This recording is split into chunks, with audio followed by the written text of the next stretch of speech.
Hello everyone, welcome to my channel Jio creations. మీలో ఎంతమందికి గులాబ్ జామ్ అంటే ఇష్టం? నేను మా పిల్లలు అయితే ఇష్టంగా తింటాము. నేను చాలా ఫ్రీక్వెంట్గా చేస్తూ ఉంటాను. మీరు కూడా నేర్చుకుంటారని చెప్పి వీడియో తీస్తున్నా. షుగర్ సిరప్ అయితే పెట్టేశాను. పిండి ఇదిగో కలిపేటప్పుడు ఎక్కువ నీళ్లు పోయకుండా కొంచెం కొంచెం నీళ్లు కలుపుతూ, గట్టిగా కాకుండా ఓన్లీ మనం కొంచెం వేళ్ళతోనే కలపాలి.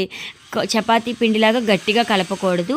ఇలా గనక కన్సిస్టెన్సీ చూసుకుని వాటర్ పోసి పిండి కలిపితే గులాబ్ జామ్ అనేది విరిగిపోకుండా చాలా బాగా వస్తాయి.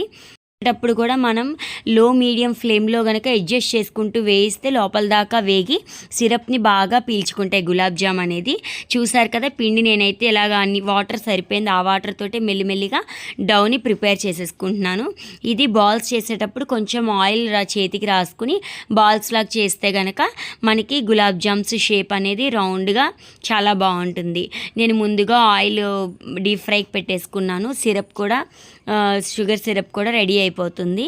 ఇదైతే చాలా త్వరగా చేసేస్తాను నేనైతే, అండ్ చాలా బాగుంటుంది కూడా. మా ఫ్రెండ్స్ అందరికీ కూడా నేను చేసే గులాబ్ జామ్ అంటే చాలా ఇష్టం.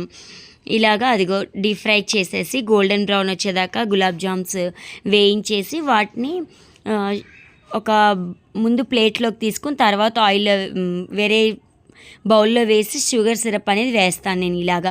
ఎందుకంటే ఆయిల్ అనేది ఉంటుంది కదా, దానివల్ల పైన ఒక లేయర్లా రాకుండా ఉంటుంది. ఇలాగా 2 days అయినా కూడా ఉంటాయి గులాబ్ జామ్ అనేవి.